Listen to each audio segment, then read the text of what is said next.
Di ba may usapan tayo? Putang ina mo, madaya ka. Nagagalit ka sa nanay ko kasi dito siya sumampa. Eh di sana madalin mo rin yung nanay mo, kaso patay na! Ay, buhay pa pala. Oy, buhay pa pala. Pero, kilala nyo naman ako, magaling mag-ad. Kilala nyo naman ako, magaling mag-magic. Putang ina, si Balakid nga na aktivista, ginawa akong nakakulong na adik. Putang ina to, ma. Bakit to ganito? Yeah? Bossing! Asan si Pibos? Ba't ginawa mo naman kaming manok na panabong? Parang puta na laos. Kala ko malaki yung pera dito. Tangina, alam mo ba yung kasangdos? Balita ko malaki yung TF nito. Tapos sa akin kulang at kapos? Alam mo naman palang malupitong kalaban, tangina, kakupal ka ba, boss? Pagtapos ko kay Sak Maestro na Davao Zero, ba't ako nag-step down? Talo kay J-Black at kay Pisto, tapos Lanceta sa next round. Alam ko nahihiya ka na, Mot, pero I know you felt proud. Kaya para sa best crowd, naghanda ako ng best round Davao game! Handa na ba talaga kayong mapanood to in person? Na-expose natin yung balik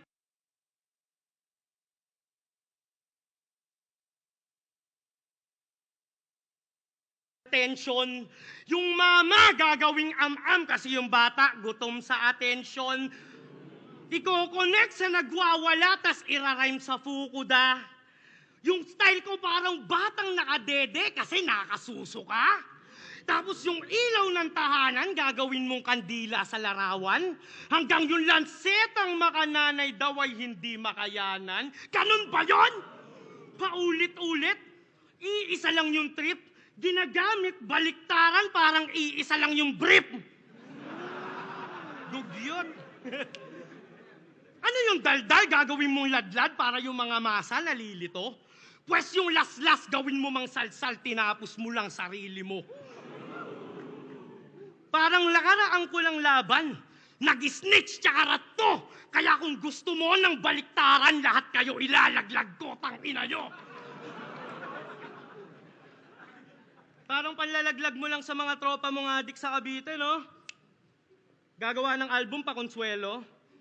Lahat ng rapper dito, tinatangging nagmamariwana sila, tapos ikaw sa buwero. Ikaw magiging boses ng mga adik sa saloobin nila? Kalokohan! Paano mo nasabing panalo ka sa kung di ka pa nakakapasok sa looban? Kaya yung mga kwento niyang paigot ay baliktaran na imbento. Kaya ibabaliktad ko yung mga binaliktad mo nang bumalik sa dating pwesto. Kasi ganyan yung style mo, di ba? Isisisi mo sa iba yung hindi mo matanggap na realidad. Inaasar mo si Surhenyo sa pambababae, ikaw nga itong dinakatanggi sa bilat. Niyaait mo si J-Black sa pagbebenta ng ticket, tapos nagbenta ka rin, Brad. Sobrang galing sa baliktaran, pati sarili, pinaliktad. Paano kung yung style tol ng yung idol nila Ruko Holo gamit? Game? Paano mo na? Paano kung yung style tol ng yung idol nila Ruko Holo gamit? At pumatol, wag humabol, di nag-oo-oo ganid. Tila boso o sobalit, tigado o no o dagit.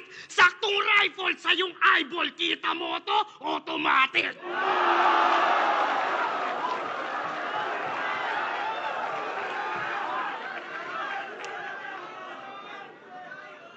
Kupal na nagmarunong, bumangga pa sa lubong, bunganga na sa tumbong, nagkataong pabaliktad, siya'y tumanda ng paurong. Kaya sa lungat mararanasan, patumbang madadabayan, nakapa ang aapakan, utak na sa talampakan. Ganun lang yon. Nasa bottom, bomba, mala atomic bomb. At tamang tomo-toma, bawat shot pang motifang. Parang mot-mot, short lang, tanga corny yan. Dapat tom-tom, low drum, malatomigan. Kaya oh shit, blow shit, nitong uhuging Thomas.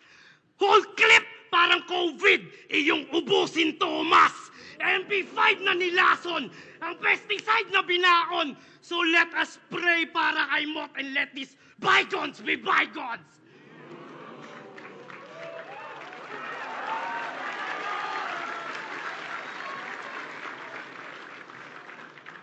Supot mong rap ay lilitaw, yay napakadaling gawin.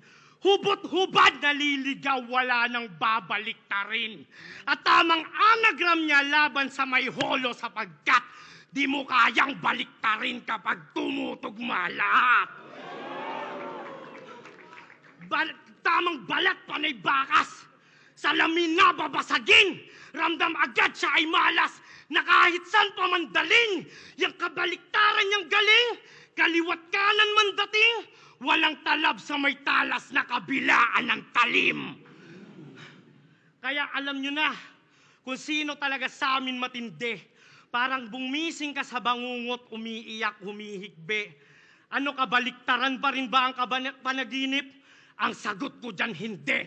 Dahil itong napaidlip ngayong gabi sa akin, pilde.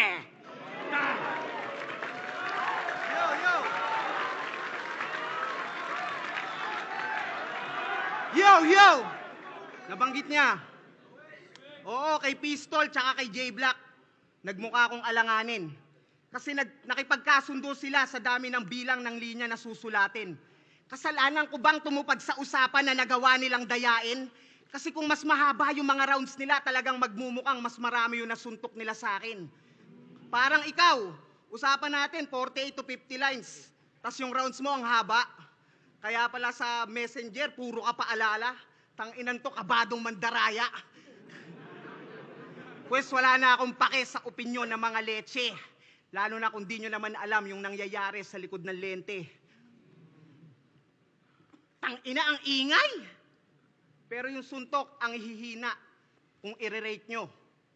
4-bar setup na marahan, sisigaw padahan-dahan, dulong punchline, babagalan, sabay goofy face. Oh, yan ba yung bagong disenyo na lanseta? Ba't parang duplicate, bro? Eh ganyan na ganyan din ako bumanat ng mga rookie days ko. Kaso yung mga linyahan neto, ewan ko sa'yo. Ika-ani mo'y pilay. Panggap ka ng sa nagawa ng lanseta. Ba't ba ang dami mong singit-singit?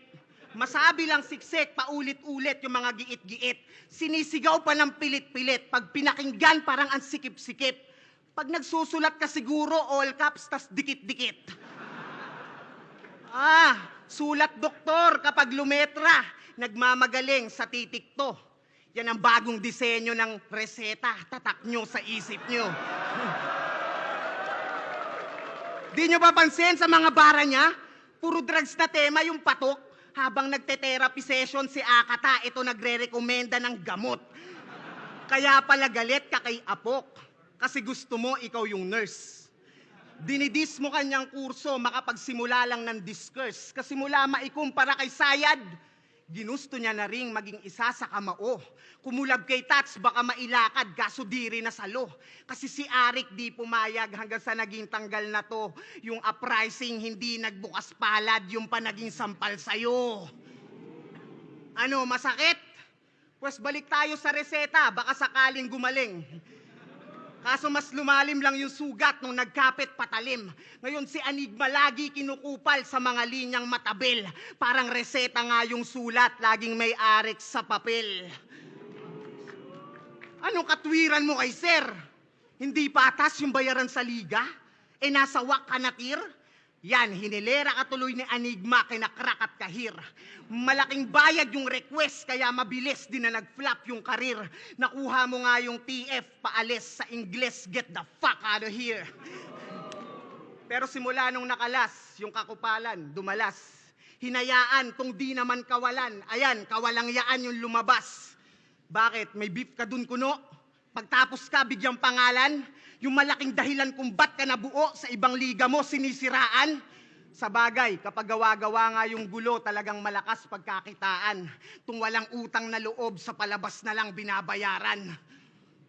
At ang bago niyang pinapangalandakan, ang bagong hari ng tugma. Taas ng gustong maabot, Pues papatunayan ko sa'yong hindi yan tumutugmang pasok. Kasi kinoronahan yung sarili, hibang natot nabubuang. Dapat sa'yo nananahimik o itulog mo na lang. Kasi ang laki ng ulo, puro buhat ng bangko, di naman kaya bitbitin. Ngayon tuturuan kita magpakumbaba, sana wag mo dibdibin. Kasi di ka ba kinikilabutan? Ang dami mo ng olats. Diyan sa estilo mong paikot-ikot lang, puta sayang ka sa oras. Kaya mag-isip ka kahit konti. Di ka pa kilalang alamat o nagmarka sa ganto. Diyan ang itatak mo sa kokote, mahiya ka sa balat mo. Kasi astang malakas to, pero yung angas tumutupi. Madalas mang asar mangunsume, pero pag hinamon mo naman ang pisikalan, biglang bata pa ako eh. Ano, pumuntos ba yung kada linya? Yan ang bagong baliktaran ko ngayon, sa aksyon ko pinakita. Sipin mo yon, dinaan ko pa sa selebrasyon para lang sabihing wala kang tira.